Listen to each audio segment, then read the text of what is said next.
During the late 80s, Taito were firmly in their golden period, with releases of Arkanoid, Bubble Bobble, Darius, Rastan, Rainbow Islands and Operation Wolf to name a few.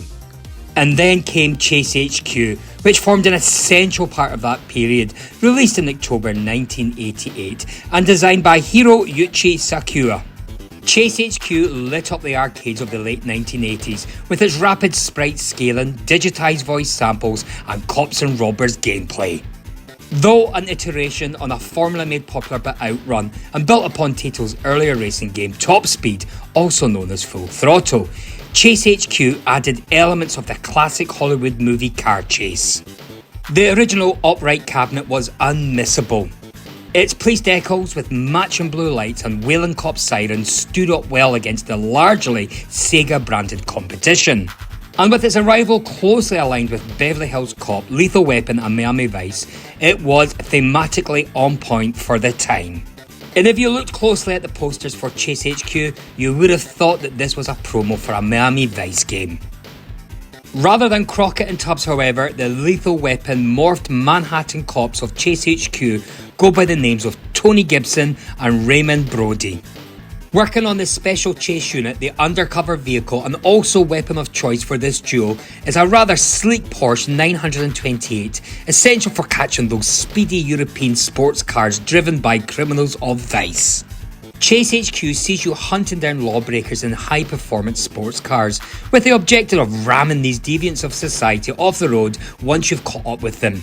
You get 60 seconds to tear through the course and find the offender, with another 60 seconds to smash them off the road. Where the road allows, the 3 turbo boosts at your disposal provide useful 5-second gap closers if you fly off the road, ram the criminal too hard, or just misjudge your timing.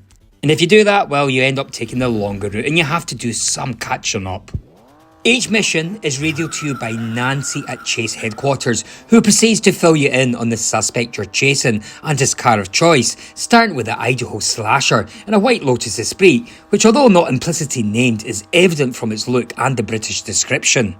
You get a map depicting a somewhat vague street lined with large buildings. Brody then fills you in with some words of encouragement, and you're off, gear lever in one hand and wheel in the other. From this point, you experience something that only the arcade cabinet can really produce. It's like all those 80s cop chase sequences combined into one hands-on experience. There's a real sense of euphoric coolness in this game. The graphics, music, engine sounds and digitized speech all add up to provide a visceral excitement of speed and determination as you race against the clock to catch up with your assailant. Take too long and he'll get away. Catch up with him and you get a time extension to smash him off the road. At its heart, the game is still an against the clock racer, but this time you have a mission, a purpose, and when you reach your purpose, you have the additional dynamic of manoeuvring your car to cause as much damage as possible without negatively impacting your speed. You also need to observe the massive criminals here arrow, listen to Brody's almost giddy enthusiasm, fill the damage meter until the car is on the brink of a nasty explosion, and job's a good un. And then you apprehend your suspect and read his rights. Given these vigilante tactics, you might assume that this is a world where the police require policing, but let's not get too metaphysical in this world of pixelated police.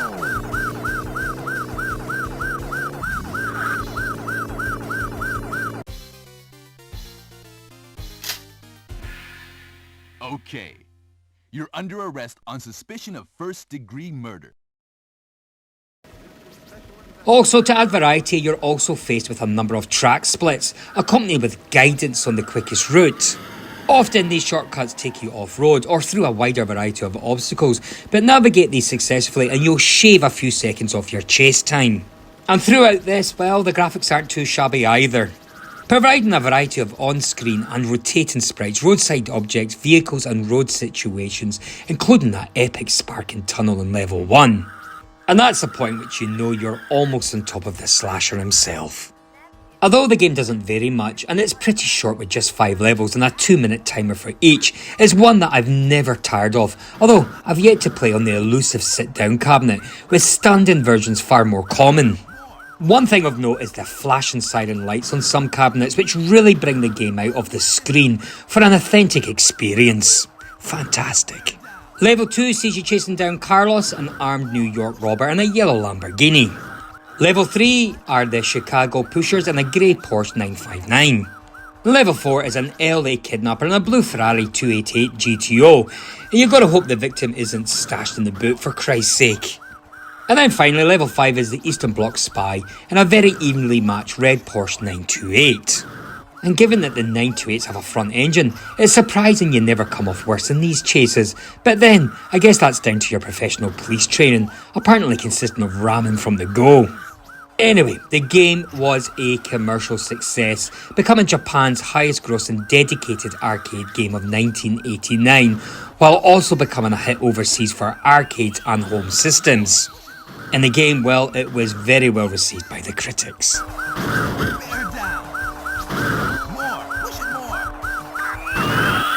Of course, such a classic experience wouldn't be right without a slew of home conversions, and Chase H.Q is definitely not lacking in that department.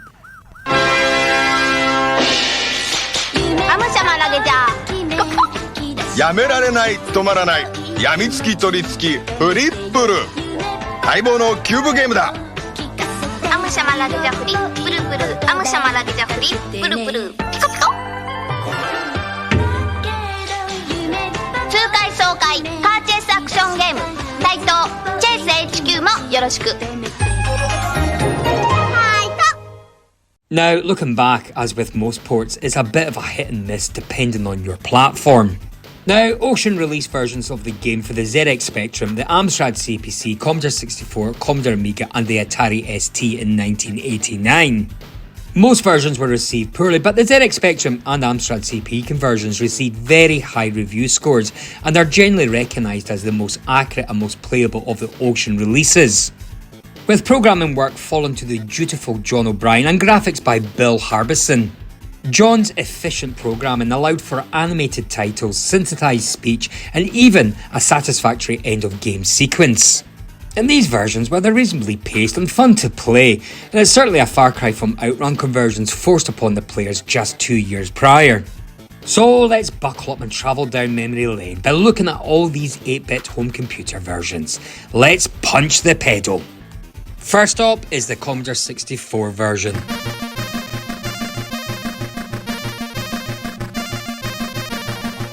Now, unlike the well-received ZX Spectrum and the Amstrad CPC versions, the story is sadly reversed on the Commodore 64, which was also released in 1989.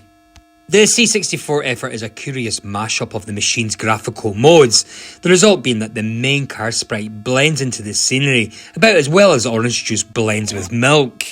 This really is a poor attempt from Ocean, and it's so flipping slow. Whatever happened to the SID chip? I mean, these sound effects are just a little bit underwhelming to say the least. And I have no idea why they chose those colours. I mean, check out those green tracks. Just bizarre. And despite the frame rate and the game being so slow, it still doesn't make the gameplay any easier. I mean, I found going around corners just frustrating. The slow frame rate actually doesn't help at all. Not to mention that I just kept crashing into those large car sprites. I have to say, this is a crying shame, as out of the 8-bit home computers, this was most likely to be the machine that brought the arcade experience home. Unfortunately, it just feels like a badly strung sideshow more than anything else, with spine-stabbing sound effects and a general desire to throw my Commodore 64 at the TV. The game just feels unfinished from Ocean. In fact, the game is pish.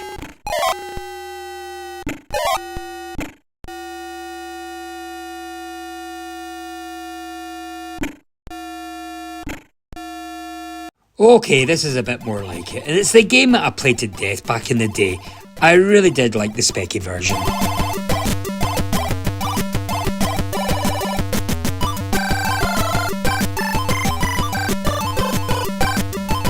It's certainly much better than that Commodore 64 abomination, with better frame rate and not to mention better visuals.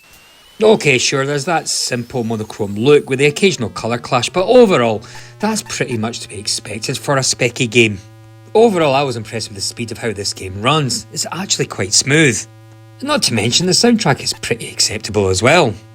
I mean, the ZX Spectrum usually has beeps, bits and fart noises, but for this game, it's pretty good. Particularly the siren noises, and even the digitized speech at the beginning of the game was surprisingly impressive.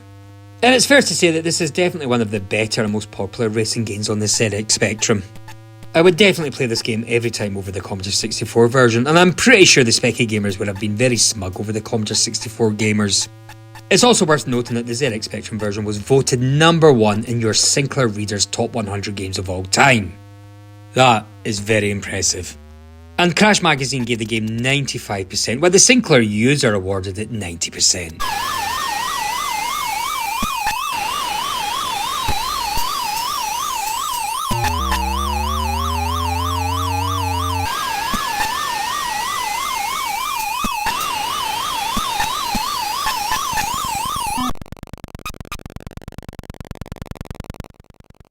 Next up is the MSX version.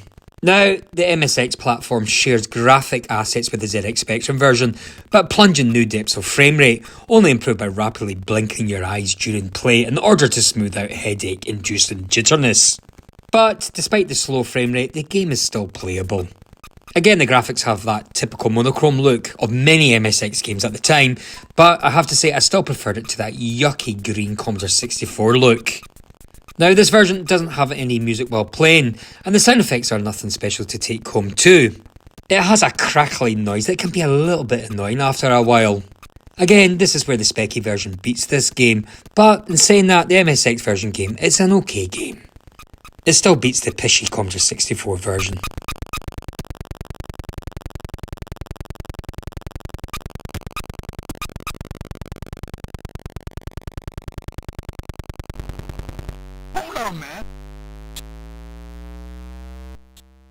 Now, the surprise home micro port is the Amstrad CPC release, which pushes the hardware about as far as possible and perhaps a little bit beyond. Sampled effects and voices are lifted from the arcade, and while the action is a far cry from what was found in the original, the scale and roadside objects and moving horizon create an enjoyable, if somewhat more leisurely experience. It's certainly the best looking out of the 8-bit home computer versions, plenty of colours and no green roads to be found. I also liked the game and soundtrack, and the sound effects during the game were also okay. The same can also be said about the gameplay and handling. It certainly feels more like a racer. Sure, the frame rate is sometimes a little choppy, but nothing to complain about really. It's the best of the 8-bit home computer versions.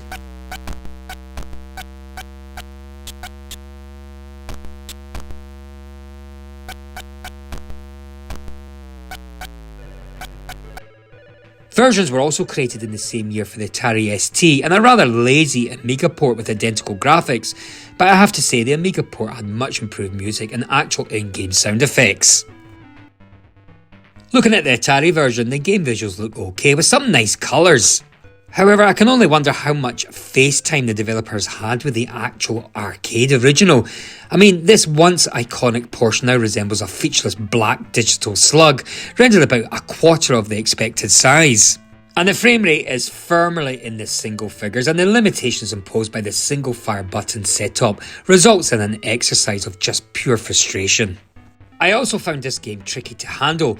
It was quite stiff around the corners, which made it a little frustrating as I just kept coming off the road. And finally, the music and sound effects on the Atari ST are also very disappointing. I mean, it's all very 8-bit and not what I was really expecting out of a 16-bit home computer.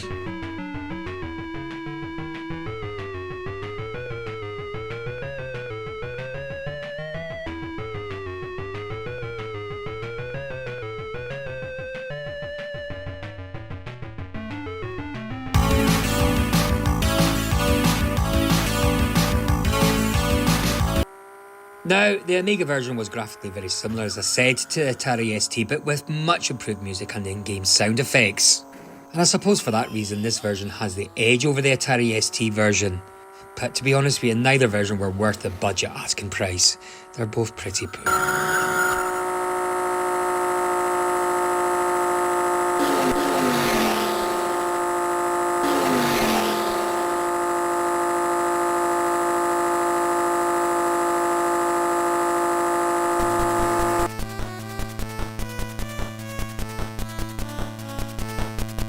Conversions for the Sega Game Gear, Master System and Famicom provided at least a glimmer of adrenaline found in the arcade.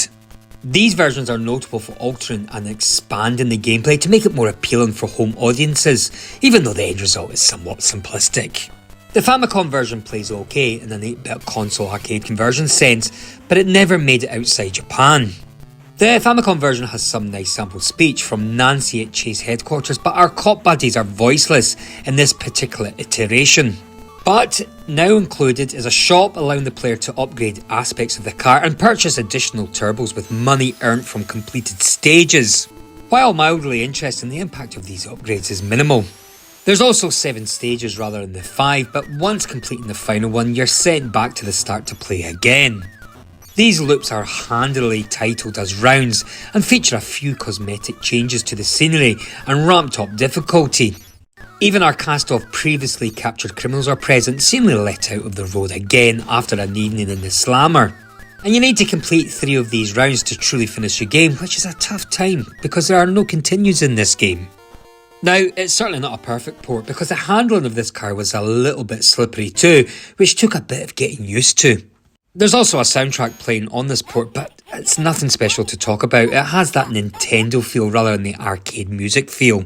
So overall, it's just a plain average racing game on the NES. Not much else to say about it really.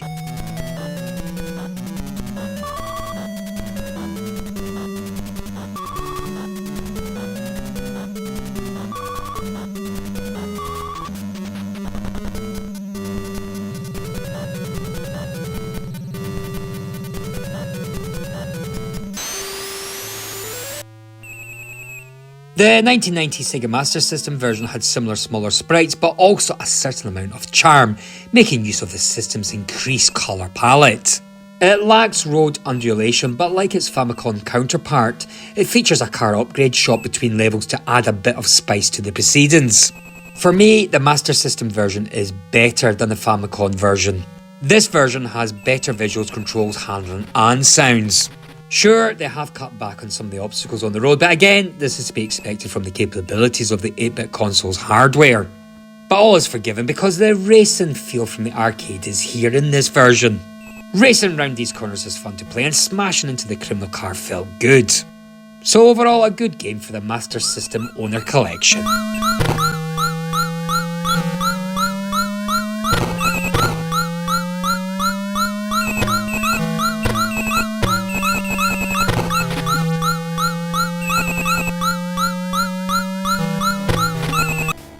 Now, being a game perfect for a quick blast, the Game Boy was also blessed with a conversion, albeit with a fairly intense difficulty curve and repetitive landscape. Unsurprisingly for a machine with the processing power of an egg timer, the humble Nintendo Game Boy boils the action down to almost primordial levels. In place of 159 mph thrash to justice, we have a lonely and rather featureless 50 mph drive down a barren freeway that has more in common with Desert Bus than Chase H.Q. The car battles are even less thrilling. Your sense of urgency is propelled by the need to end that ear-bleeding in-game siren rather than taking down your opponent. It also featured different criminal names or crimes such as Ralph the car thief, Antonia the foreign terrorist, and Tyrone the wanted criminal. I mean, you know this was a lazy port when they couldn't even conjure up a reasonably felony for the last offender. And I also noticed that the viewing angle in this game was slightly higher, a kind of air driving angle. I wasn't sure if this was a good or a bad thing. Perhaps it lacks that arcade feel by driving closer to the road, but I suppose it's okay. But overall, I found the tracks in the game just boring. They just went on, turning left and then turning right and then on and on. It was missing the HQ chase magic. And finally, well, I suppose the music is okay, and again it has that typical Nintendo Game Boy vibe. But overall, this game is just boring.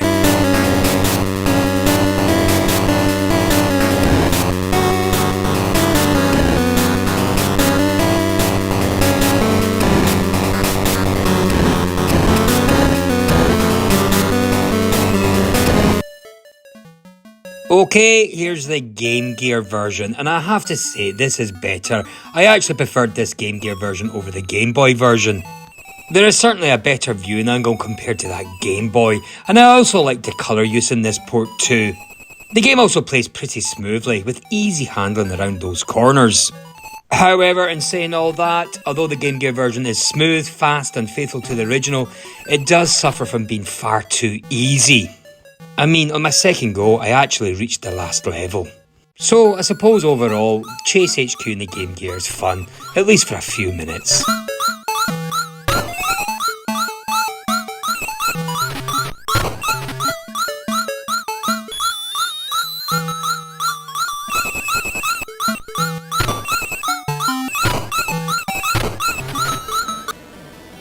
Although the West received numerous ports, the game is much more apportioned in Japan. You've got the decent Japanese machine conversions on the PC Engine and FM Towns, alongside the slightly strange looking Sharp X68000 version.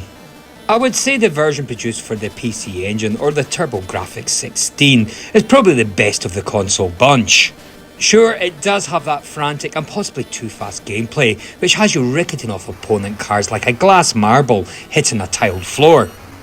These initial frustrations do eventually lead to an enjoyable game though, with all the main aspects of the arcade ported over successively. And like the Famicom version, there's some speech from Nancy at the beginning of the stages, but there's no speech from anyone else. But I do like that this version also offers a hidden 6th stage, access if you score over 5 million points. It's a nice version, certainly one of the best, if just perhaps a little twisty. It just feels a little too fast to handle the corners without crashing. However, great visuals and sound effects. It's a good game for the PC Engine, just perhaps a little bit too challenging, with trying to handle those corners at high speed.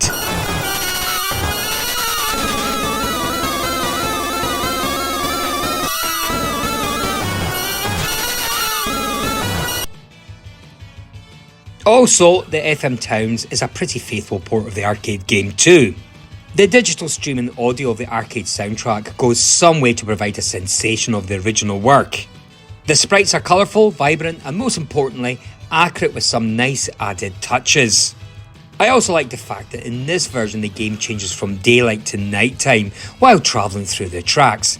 That's a nice touch. And there's also an option to listen to the music within the game settings.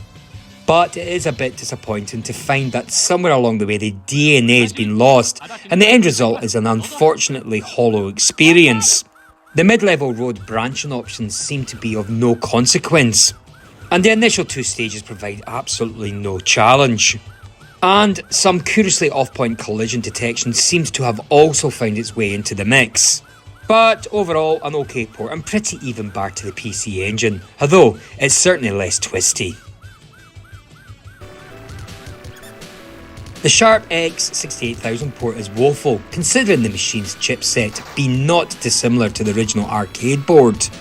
Odd, misshapen and immoderately pixelated cars judder down a concrete corridor of broken perspective, painfully arriving at the bottom of the screen to loiter and obstruct your progress. Control input is often so laggy you question if this is actual gameplay or just a rolling demo. You can only imagine one of gaming's great untold stories exists here, but on a more positive note, we do get some high quality renditions of the soundtrack thanks to the Yamaha sound chip.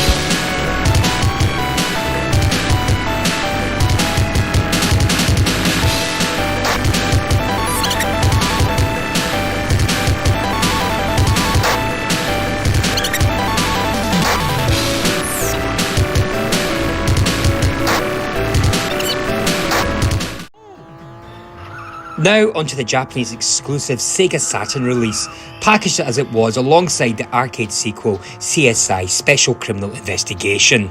The original arcade version is very well ported to the Saturn and the cutscenes when the criminals are arrested look exactly as in the arcade version. It would have of course had been possible to improve the graphics even further, but doing so would destroy the arcade feeling from the Chase H.Q. I mean, the game was available on the arcades in 1988, remember? So improved graphics is hardly needed. The graphics is clear enough as it is, except for the other cars on the road. They seem to look very flat. Sometimes you do get a bit frustrated about how slow the control is reacting, but when you have played the game a couple of times, then you'll know when you need to start pressing the buttons in order to get the effect from your control that you desire. So, while undoubtedly looking the part, the car handling feels wrong and the music is slightly out of tune too, making for an overall degraded conversion.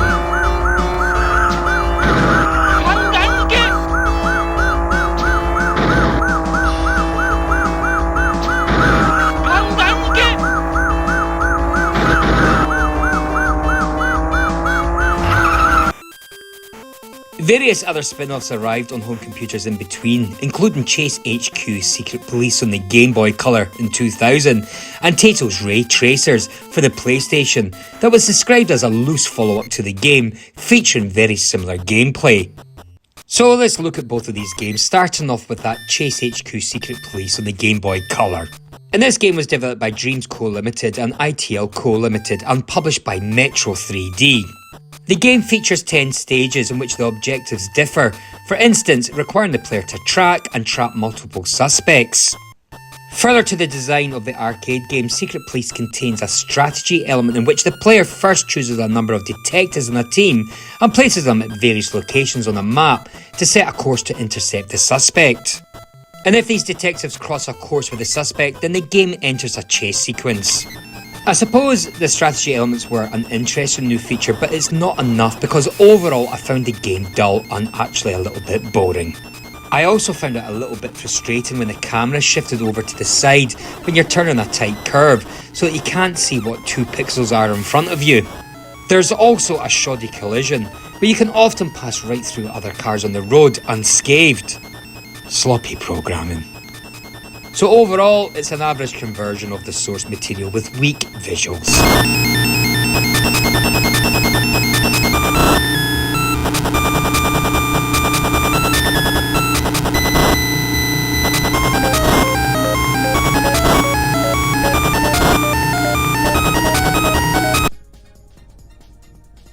Alright, so let's have a look at Ray Tracers, the 1997 PlayStation game, developed and released by Taito, which is considered a spiritual successor to Chase HQ, with some differences like a nitro boost system, 4 cars to choose from, and more variety in end bosses.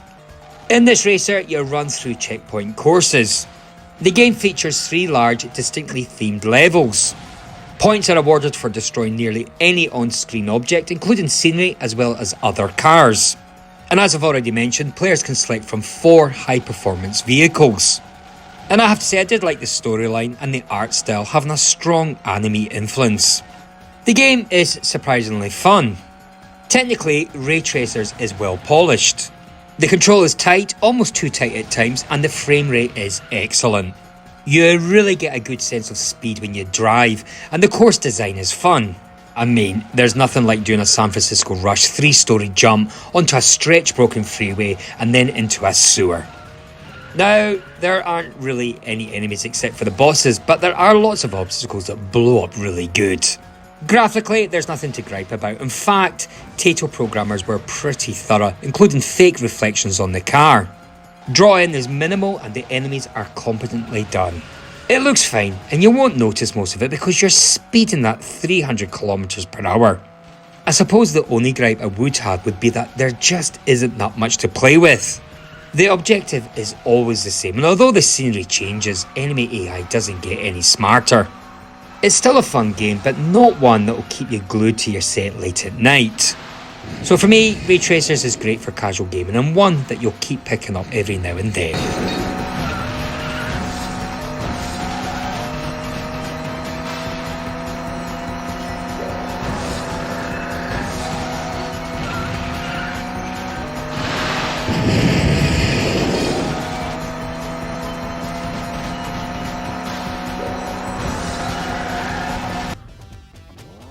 It was not until Taito Memories 2 Geiken Collection on the PlayStation 2 that an arcade accurate Chase HQ was finally accessible, albeit only in Japan.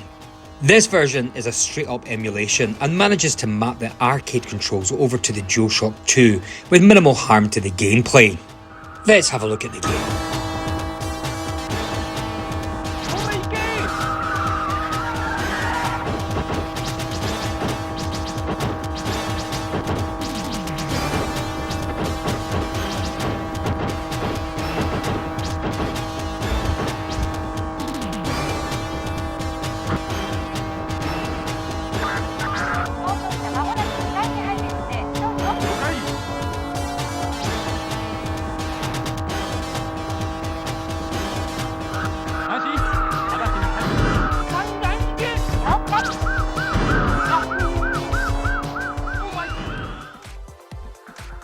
Chase H.Q. was successful enough to earn 3 arcade-based sequels: Special Criminal Investigation, which was released in 1989, Super Chase H.Q., which was released in 1992, and Chase H.Q. 2, which was released in 2007.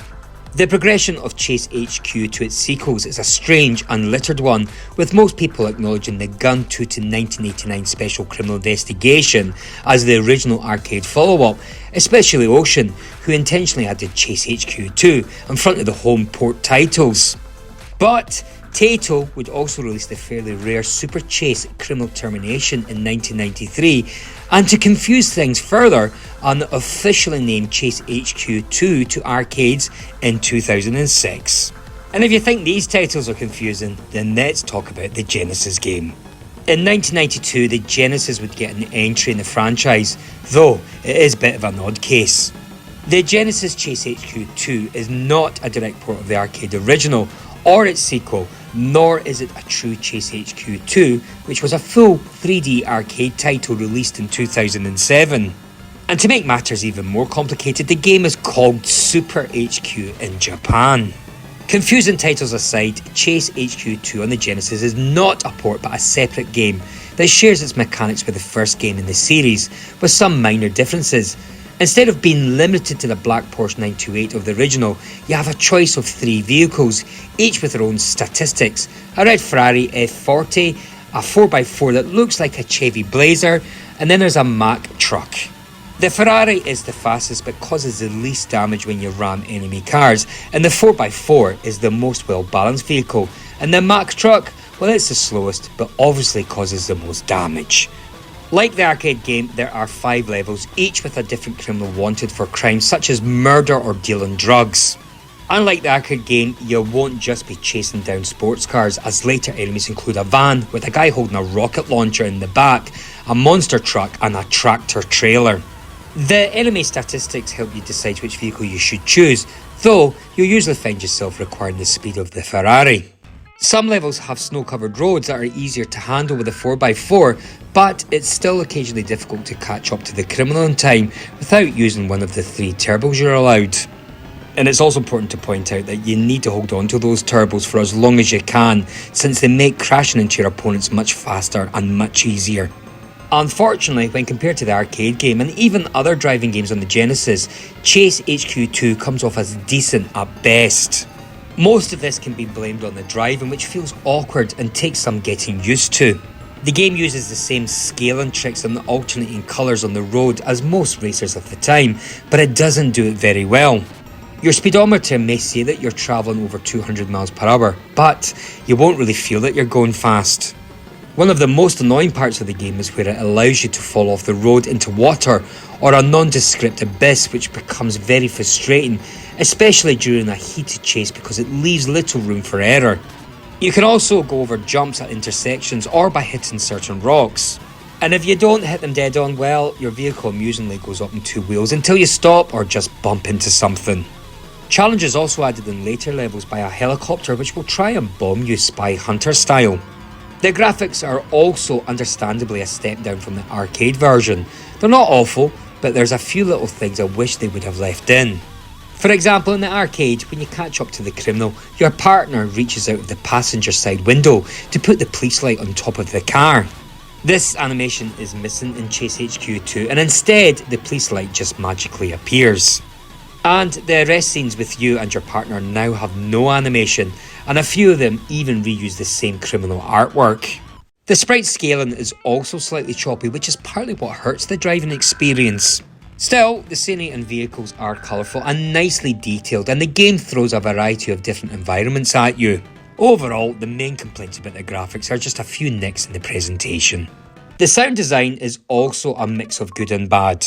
The music is decent, but oftentimes drowned out by your vehicle's engine noise and police siren. I've also encountered a glitch where the music sometimes refuses to play. There's almost no digitized voices here either, though they attempted to put in a few, and honestly it's a blessing in disguise that they didn't try to add more. Before a mission, the police girl Nancy, who delivers your missions to you in all of the games in the franchise, garbles out a distorted "This is Nancy" at Chase headquarters. It's a little bit distorted. So, Chase H.Q. 2 is a subpar copy of the arcade classic that feels like the watered-down experience as it is, but it's still better than many of the older console ports of the original. But, despite its flaws, it's still a unique and fun arcade-style driving game. Unfortunately, once you do manage to get used to the driving, the game becomes too short and easy. I mean, there's nothing to bring you back except for attempting to beat it on the hard mode or without using any continues. So there you go, there was the Genesis exclusive entry into the Chase H.Q. franchise.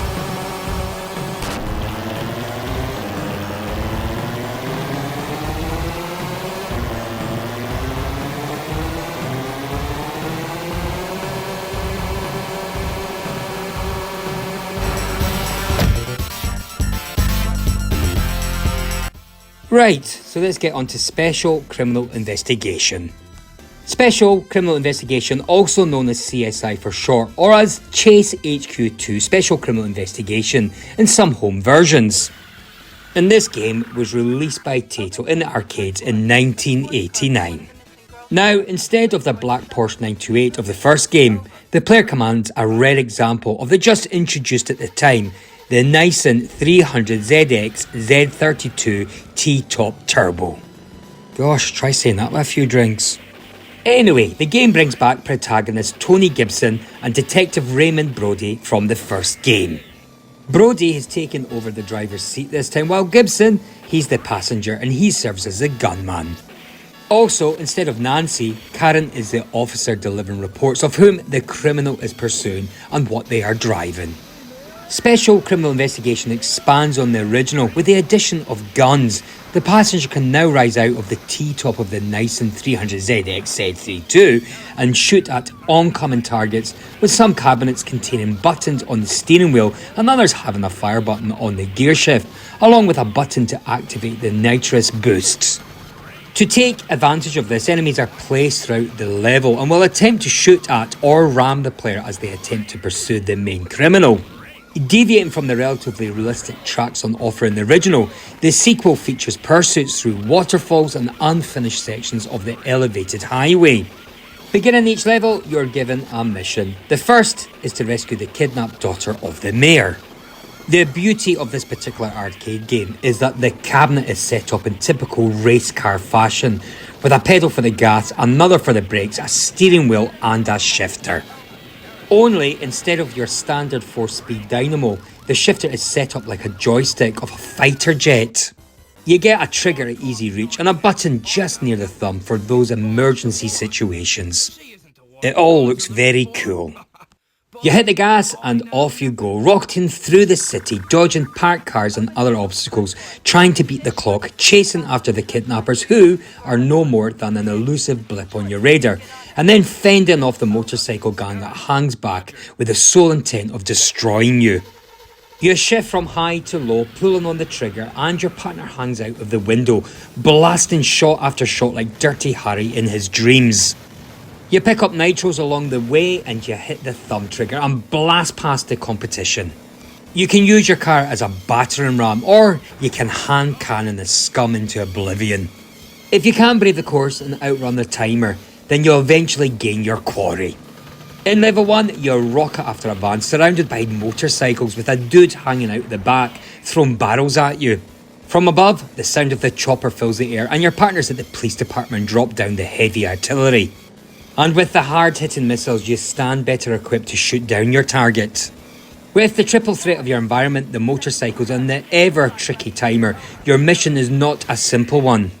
And unlike the home machines, the arcade game wants you to lose. After all, it's a moneymaker, and the plan is simple. Make your mission a hard one, force a turn, and collect more coins.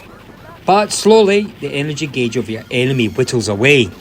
He then becomes desperate with his tyres on fire and the metal peeling away like skin on an orange.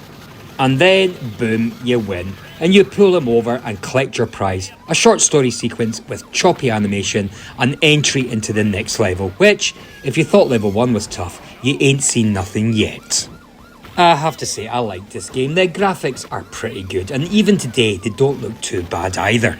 Although I have to say, you find yourself rocketing through the levels so fast that they really are hard to notice. But when you do get a moment, you can enjoy them for their late 80s charm. The sound too is very capable. It has that electro rock feel that all early racing games had. I appreciated every soundbite, from the short choppy voiceovers to the sound of the surf breaking against a cliff, or the squeal of your tyres as they burn up the road. It's great stuff, man, it really is. And finally, in Japan, Game Machine listed Special Criminal Investigation as the second most successful upright arcade unit of November 1989. It went on to become Japan's third highest grossing dedicated arcade game of 1990, below Super Monaco GP and winning Run Suzuki GP. The arcade game was also a major hit in Europe, particularly in the United Kingdom, where Taito shipped 1,500 units by January 1990. Wow.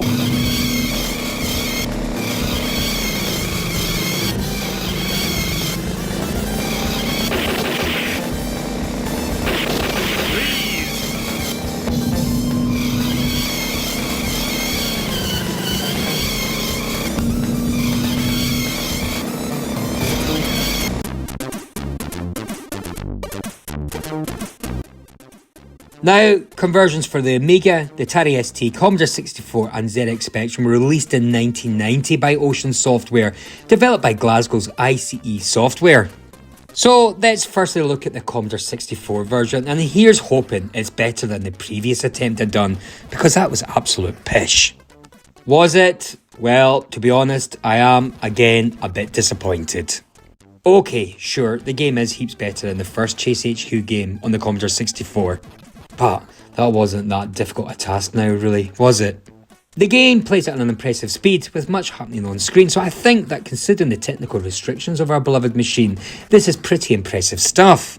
The graphics are clear and colourful, and the sound is equally good, with some nice sound effects, a good intro screen soundtrack, and a nice in-game tune playing along. Although I did find the latter just a little bit jolly, considering the subject of chasing and shooting criminals.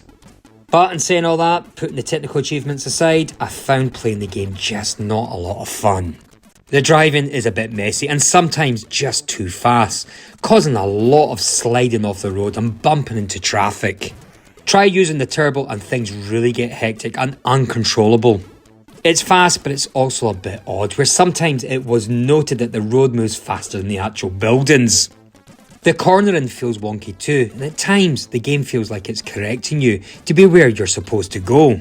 The game looks and feels a lot like Turbo OutRun, and while the fast pacing suits a pure racing game like Turbo OutRun much better, adding the element of action just makes it a bit overwhelming and uncontrollable at times.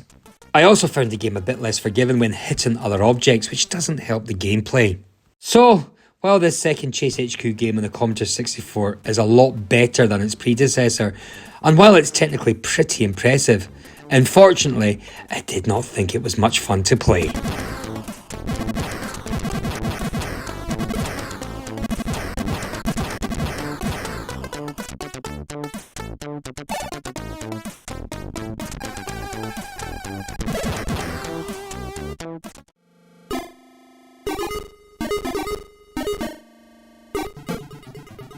Okay, here we are. We're now on to the ZX Spectrum, which was released only as a 128k game. It's certainly a bit of a tradition with sequels for them to be a bit of a disappointment. And I hate to say it, but Chase H.Q. 2 is about as typical a sequel as you could ever hope to find. Just a blueprint of the original with a couple of extra bits glued onto the bodywork.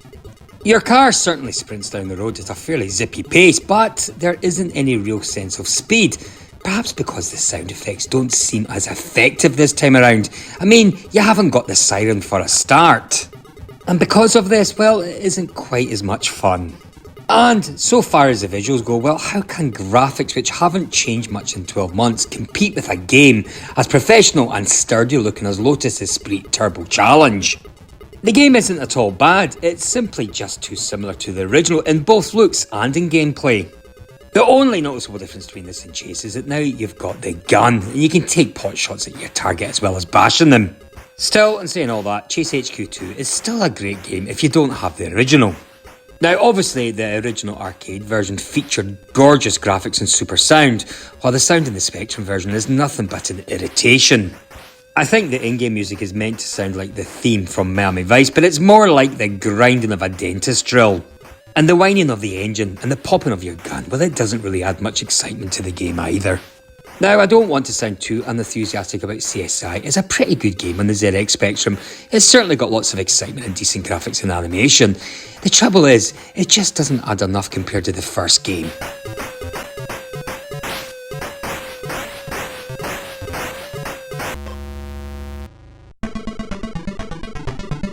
Right, yo, here we are. It's the Atari ST. First things first, this is nowhere near as shabbily programmed or aesthetically distressing as the first game on the Atari ST, so sighs of relief all around. But, mind you, it's still a long way short of being a classic. The main problem with this version of the game is the exceptionally jerky side-to-side scrolling, which means that you've got a titanic struggle just trying to keep your alleged high-performance sports car on the road, as it lurches wildly around trying to keep up with the erratic and sudden movements of the screen. It's tough to keep it away from the other road users too.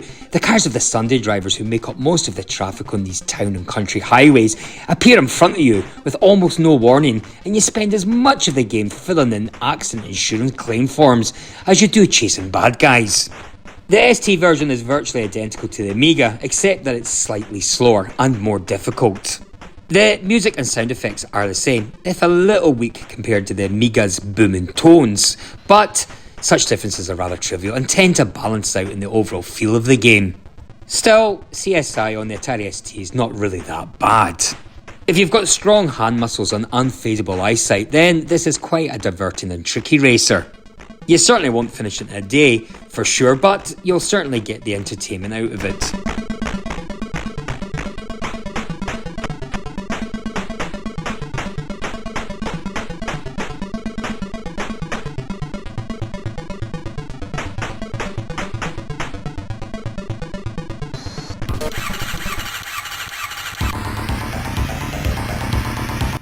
The Amiga version features an impressively fast red car, good background and enough similarity to the arcade.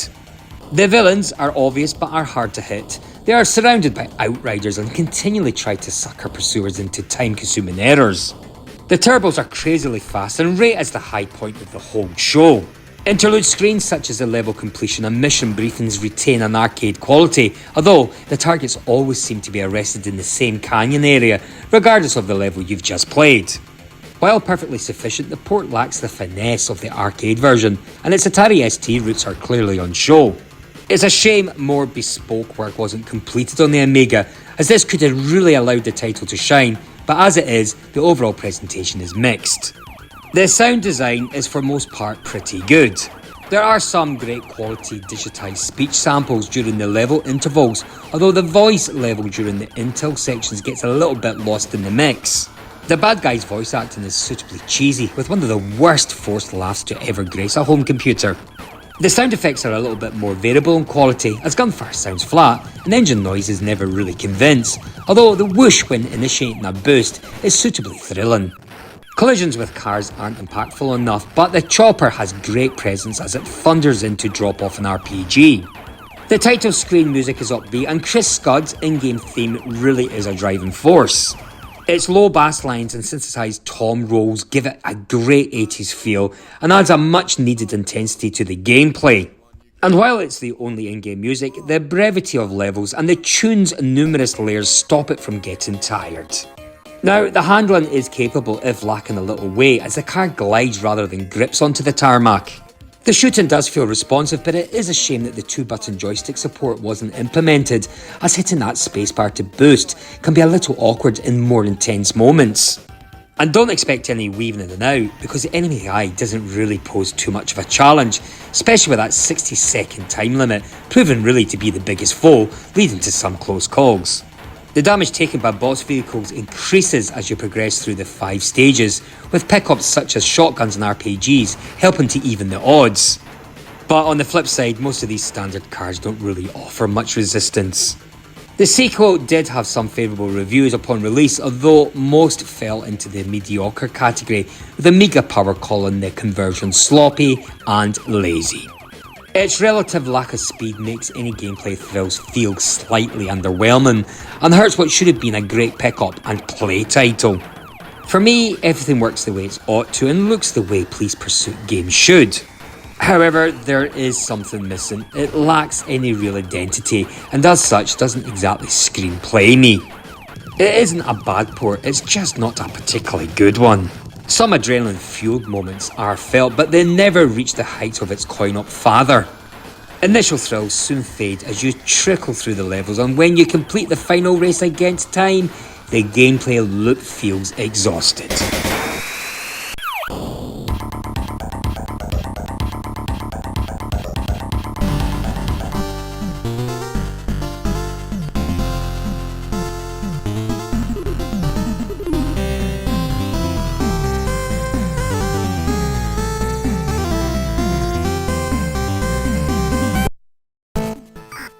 A conversion for the PC Engine was released exclusively in Japan by Taito on January the 25th, 1991. I have to say, I quite like this version. And I like how there's a stage clear and it shows some animation of you arresting the criminal. The graphics are pretty good and it does have that arcade feel. There's different music and backgrounds in each stage to keep things fresh also.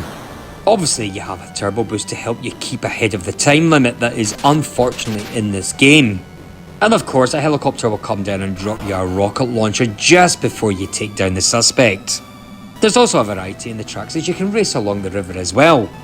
There's also the ramps, which can be beneficial, but also a nuisance depending if you're trying to shoot down your suspect. And each stage has a different end in the rest scene, which does keep things from being a little bit stale, particularly compared to what we saw in the Amiga. Similar to the other ports, it is a short game, clocking in around 10 to 15 minutes to defeat it. However, it can be pretty challenging with all the hazards on the road. It is a worthy sequel to Chase H.Q that serves more of an apology for the last game, if anything else. It controls fairly well, and the whole experience, well, it does feel more like that arcade game.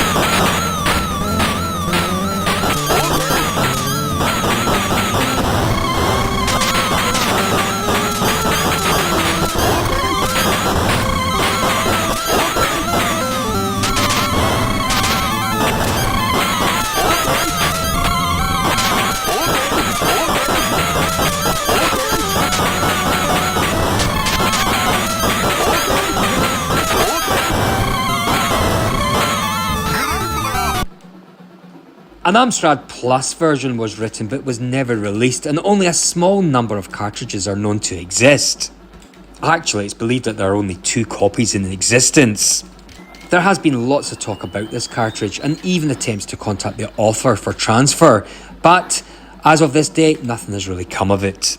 However, on the 24th October 2010, a copy of Chase H.Q. 2 was sold on the auction website eBay for a staggering £906.87, by far the highest price that has been paid for a single Amstrad CPC game on eBay. Finally, on the 13th of February 2012, a video appeared on YouTube showing an unknown copy of Chase H.Q. 2 running on the Amstrad Plus. It's not clear to who the copy belongs to though. Unfortunately, I don't have much else to say about the game. I couldn't tell you it was good or bad, but there you go.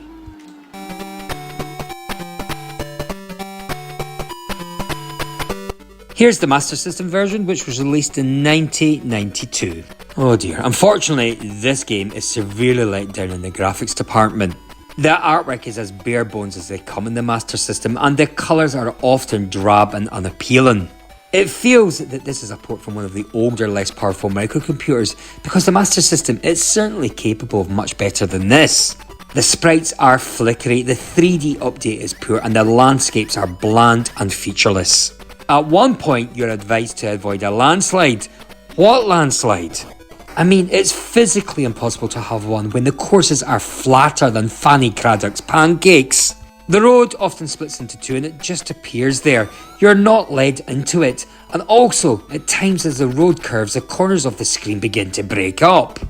And as well as looking crap, it plays crap as well. Let's ignore the general faults such as nav collision detection, rubbish controls, and the fact that the car just crashes through objects when it crashes at top speed. For me, the real problem is the difficulty setting. For a start, you're given lashings of time to race down the simplistic roads. Then, when you reach the enemy car, you discover it's about as robust as a wet paper bag, and smashing it off the road takes little or no effort. Even hopeless players should be able to finish this game within just a few hours. Thankfully, the music is pretty good. There is a nice variety of tunes throughout the game that are catchy and complement the gameplay, which is always important. But the sound effects are minimal, with blurps and blips. The lack of challenge is normally a down point, but here at least it means the whole debacle is over as quickly as possible. Given how late this game came out, I would expect this to have been a lot better than it is. It certainly doesn't feel like a 1992 game, it feels more like a Master System game from 1988 and 1989. And while it does play well, it's just so unappealing to look at. A bit more effort on the art and graphics, and I think this would have been a winner. As it is, it's just a little unremarkable in the Sega Master System library.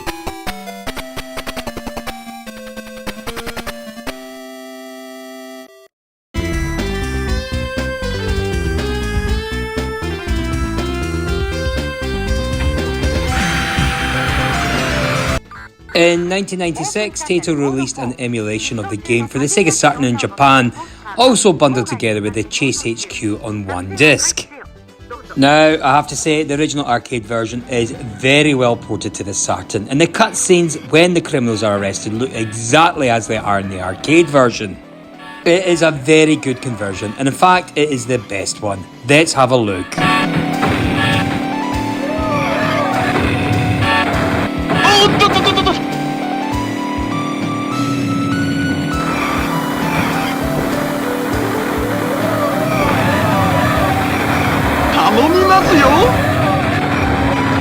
Nasi, 逃走者発見、逮捕に向かう。どうぞ。OK。グレートだよ。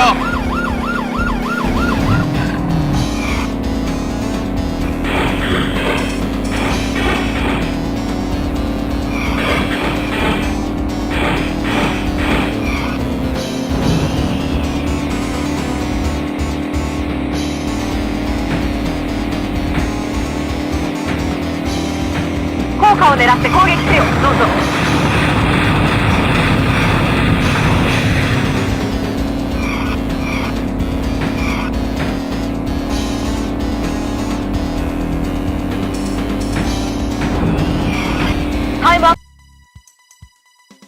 Alright, now we're on to the next arcade sequel, which is Super Chase H.Q.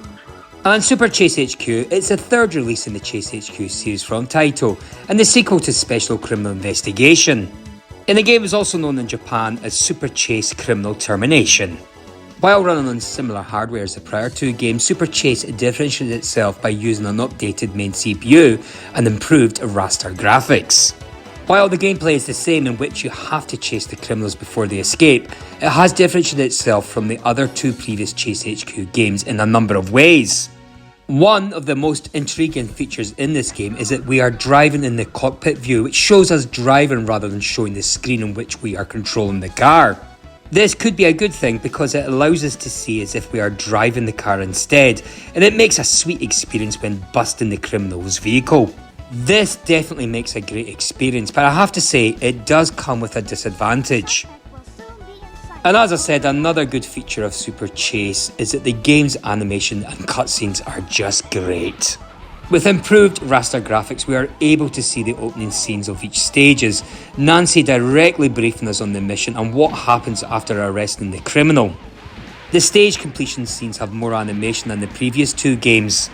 Even in some stages, the criminal's car exploded, unlike the other two of its previous games, where the car only go up in flames. This huge animation and graphic improvement has made Super Chase Criminal Termination a huge improvement over the two Chase HQ games. The opening scene is also another highlight. The animation of the car starting, its tyres screeching, engine rumbling, then hitting the other car which explodes and is followed by the game's title screen is what really did get me hooked onto Super Chase Criminal Termination. Fantastic.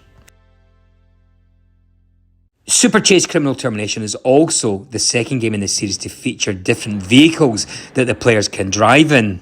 As you may remember, the first was the Sega Genesis release of Chase HQ, which has 3 vehicles to choose from in each stage.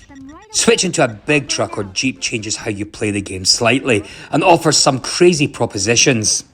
I mean, for example, can you actually use a nitro boost in a real life truck on truck chase in real life? The final good point is the continue system.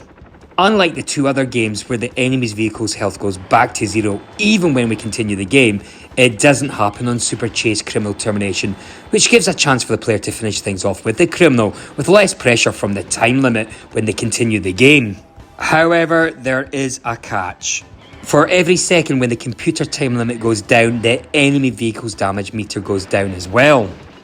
To counter this, you would have to quickly insert the coins to continue the game immediately so that the damage meter of the enemy vehicle doesn't reset. And do you remember that I said the cockpit view can be a good thing? Well, it does have its problems as well. First off, because we are driving in first person view, the view is somewhat limited, resulting in less time to dodge obstacles. For me, I either hit cars or ran into trees and rocks, which has an obvious effect on the timed stages, eventually letting the villains to get away. And to make it worse, the only times we can get to see our car is when the target vehicle is behind us, we crash, or when we busted the target vehicle. I don't know why they've done this, but there is absolutely no chance to change the view, so you have to be on the first person view at all times.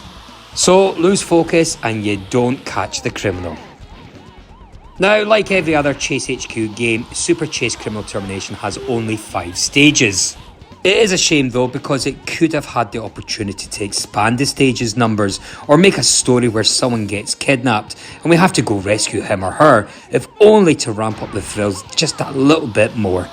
Also, some stage track surroundings are repeated later in the game, which would have anyone like, wait a minute, I have been on this surroundings en route before. Despite a few mishaps, Taito did a great job in making a deserved sequel to the 2 earlier Chase HQ games. Super Chase Criminal Termination looks amazing for a 1992 game, illustrating how technically advanced Taito's development team was at this particular point in time. And in Japan, Game Machine listed Super Chase Criminal Termination on their April the 15th, 1993 issue as being the 3rd most successful upright cockpit arcade unit of the month. For me, this is a good game, and it's certainly got the series back on track. Certainly switching that viewpoint to first person perspective was a good idea.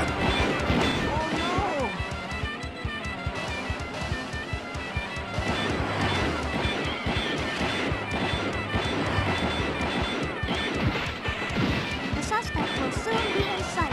Over and out.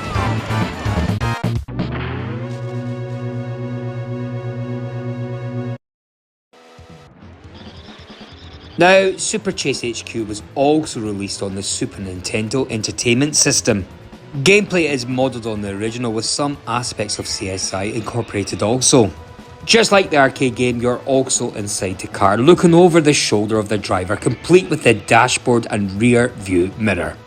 All the action is played out in front of you in a more shallow perspective, but I have to say what this means in this game is that your game screen is now irritatingly small. Controlling the car is also noticeably more difficult than it should be. The pop-up is always so appalling, as the requirement of creating enough scale sprites to represent the increased distance is too high for these old systems. What you have instead is a sense of big block-like cars suddenly in your way, constantly. I mean, it's just not fun. So you have to learn the game's idea of how close things are, and not how close things look. And I have to say, I did find this a little bit frustrating, and it wasn't something I was prepared to invest my time in. So when a game has such mediocre graphical and sonic production values, I kinda gave it a chance to win me over with its gameplay. But I have to say, that was so-so as well. The best part of these games is beating the hell out of the criminals' cars, and here Super doesn't really impress either. It's all so routine, and doing it all from what feels like the backseat is quite underwhelming. So unfortunately, I don't really recommend this title. Rather stick to the SNES titles such as Biker Mice from Mars or Super Mario Kart, although I have to say, that game is a different subgenre and a very different class as well.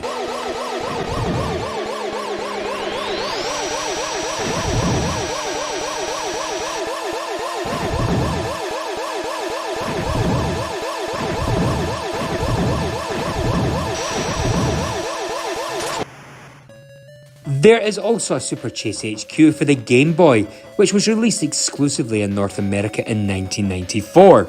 And you would expect it to be much better than that disappointing first Game Boy Chase HQ, which came out in 1990.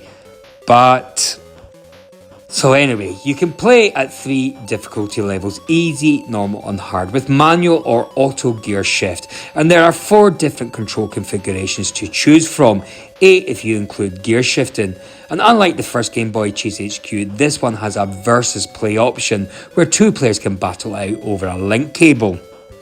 Another new addition to the game is the ability to upgrade your car between levels, and this depends on your points tally. You basically spend previously earned points on upgrades to the engine, tyres, brakes and body. And you can also buy extra turbos. But with that said, these upgrades don't really seem to have much impact on the gameplay. You can also collect time extensions while driving, but that is needed because there are more road obstacles in this game and also oil slicks that make your car spin. But I have to say, I rarely, if ever, manage to spin out and crash at the side of the road even after collisions with other traffic. Now, the game have no tunnels this time around, only drainage channels to drive down, and, like in the first game, these have no corners, so they are a bit pointless. At least bumping target vehicles into submission at least takes more effort than it did in the previous Game Boy game, and this time the criminals sometimes throw explosives at you, or have reinforced back bumpers so it can only be damaged by impacts from the side. So, with all these new additions to the game, you would be forgiven for thinking that Super Chase H.Q was Taito's chance to right the wrongs of the first Chase H.Q on the Game Boy. But it's barely any better than the previous game, it's just another disappointment. And frankly speaking, the developer wasn't able to leverage a better graphical experience or more enjoyable gameplay. And this has no connection to the arcade version or the Super Nintendo version of Super Chase H.Q, which will further disappoint those who might be hoping that it did.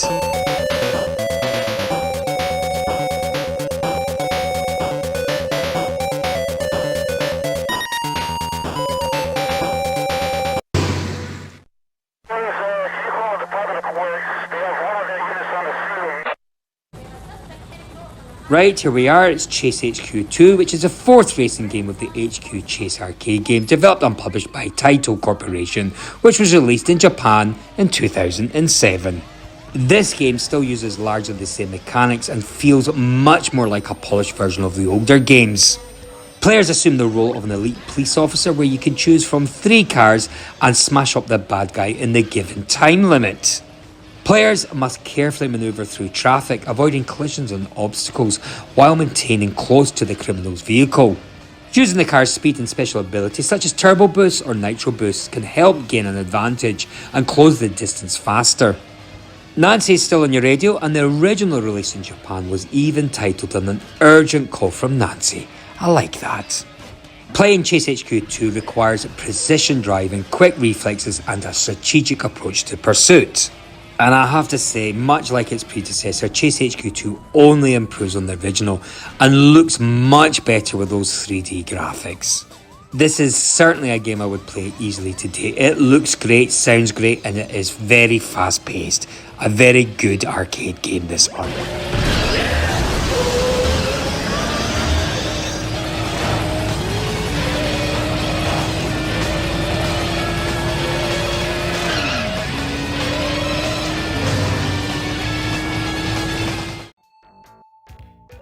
Interestingly, 2 spin-offs were also released. There was Crime City, which was released in 1989, and then there was Quiz HQ, which was released in 1990. So let's start by looking at Crime City. In Crime City, we see Gibson and Brody team up for some street-level brawling action. Yes, it's not a racing game this time, but a street fighting game. Crime City is basically Taito's take on side-scrolling action games like Namco's Rolling Thunder and Sega's Shinobi. And the goal per title screen is to crush out the crime. Each of the game's 6 stages are based on foiling some kind of major crime, for example a prison break or weapon smuggling, but since this is a late 80s arcade game, it mostly consists of walking forward and shooting everything. There is technically a life meter, as running into an enemy will knock off a block, but getting shot will kill you outright. Your ammunition is limited, though enemies regularly drop refills, as well as more powerful weapons which include machine guns and 3-way shotguns. And whenever you run out of ammo, well then you're reduced to using your fists until you find a replacement. Frustratingly, your default pistol doesn't act as a backup when you run out of bullets for a special weapon, like it did in Rolling Thunder. In other words, when you pick up a machine gun, you've essentially discarded your pistol, so when you've exhausted your ammo, you're left with almost nothing. There are a few other minor but notable changes from the formula. Rolling Thunder and Shinobi often had two-tiered levels that let you jump between floors, but Crime City has nothing of the sort, which reduces some of the strategy since you're usually confined to the ground. There aren't any kidnapped people to find or doors to search either, so beyond the occasional hostage standoff of where if you kill an innocent, your cop will die of shame, there's little else to the shooting. At a few points, your character will turn to the background and the game will shift into a gallery shooter, a la Cabal or the 3D stages of Contra, although these segments are brief and there's not really much to them other than offering a bit of variety. It does offer two players simultaneously play, which Rolling Thunder didn't have until the second entry and Shinobi didn't have at all, so it does feel a little bit more like Contra in that respect as well. Plus, you resurrect immediately where you die or run out of lives. So it has more of a fast-paced feel, though in turn it doesn't require that you learn the levels as well, since you're just blazing right through them. So most of Crime City's deal is that it's like some other arcade classics, except not really as good. Except it does have a certain endearing loopiness about it. For example, the second mission involves a bank robbery. For some reason, the police force felt that the most logical way to start this mission was to get in a helicopter and lower your cops right in the middle of traffic on a highway. I mean, surely there was a less insane option. And in later levels, there are barrels rolling around and then vicious dogs break out of them. I mean, who even put the dogs in there? It certainly reaches low-key insanity by the end, right after you rescue the kidnapped mayor. In the game's climatic encounter, someone who looks exactly like the mayor pops out except wielding a bazooka. Was government corruption the real enemy all along? Well, there's no real explanation for this except for the credits, which names each and every character sprite, revealing the evildoer to be the mayor's identical twin brother. It's a bit bonkers. And I have to say, the game just leaves you to fill in the blanks for any drama that may have occurred. And also, the English translation is also a little bit ridiculous. There are only little bits of text, like in the intro where Tony is begrudgingly called in on his day off to fight crime, or the various newspaper headlines that report your criminal killing deeds. And it's also filled with typos and other text that were obviously not written by a native speaker. But I suppose it ends up giving off the vibe similar to a spaghetti western or any number of European produced fantasy movie, in that it's meant to be a Hollywood production but was obviously made by non-Americans at a significantly lower budget. Now, the attention to detail in regards to enemies is a nice touch too. Since each stage features a different type of criminal activity, the gang members all dress differently. The smugglers look like fancy mobsters, the bank robbers all have masks and so forth. And interestingly, the high score entry screen also lets you create your own little message by shooting bullet holes into a wall. I mean, this must have been rife for abuse. And I think Taito must have thought of this, as there's a dip switch to change for a more traditional 3-letter initial entry. So even though Crime City isn't exactly a classic, it does still play well, the visuals are decent, and it does have a pretty good soundtrack too. What is unusual is that Taito never ported it anywhere at all, not even on its numerous compilations. Sure, it may have been a derivative game on both a conceptual and mechanical level, but it didn't really deserve to be forgotten.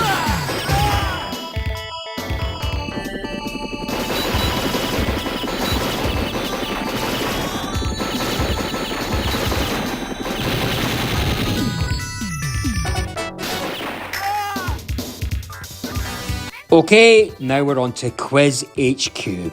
So, Quiz HQ is a quiz arcade game that was released by Taito Corporation in 1990, only in Japan, and it runs on the company's F2 hardware, and is the second spin-off from Chase HQ.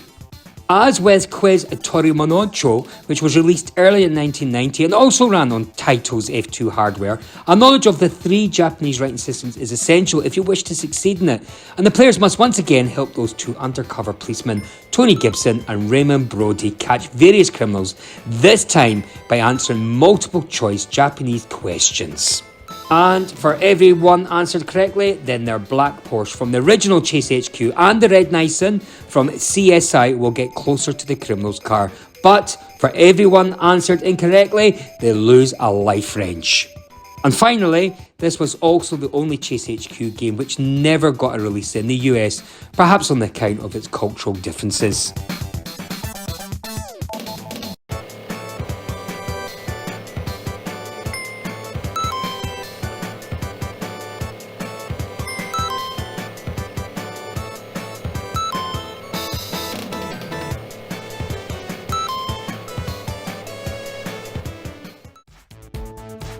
So there you go folks, that was my video covering Chase HQ, its sequels, spin-offs and all the ports. I hope you enjoyed my video, it certainly took me a bit of time to pull together. Now please let me know, have you played any of these games? What did you think of them? Let me know, I am very interested to hear what you've got to say about them. For all these sequels, spin-offs and conversions, the game that really holds up for me is the original arcade format. I mean, I liked Special Criminal Investigation as well, but for me, there's nothing like the simplicity, the excitement and the coolness of the original that has since been captured in the racing genre. It's sad that after the release of Chase HQ 2 in 2007, there have been no further Chase HQ games. For me, these games have the potential for revisiting, thanks to the difference in gameplay from the other typical arcade racing games. Although it seems like the gameplay has fallen out of favour in recent times, although I suppose you could pick up Driver or Burnout, which I'm pretty sure this game must have influenced. Anyway, please don't forget to like my video, and obviously it would be great if you subscribe to my channel, that would be great. So until the next time, take care of yourselves, bye bye.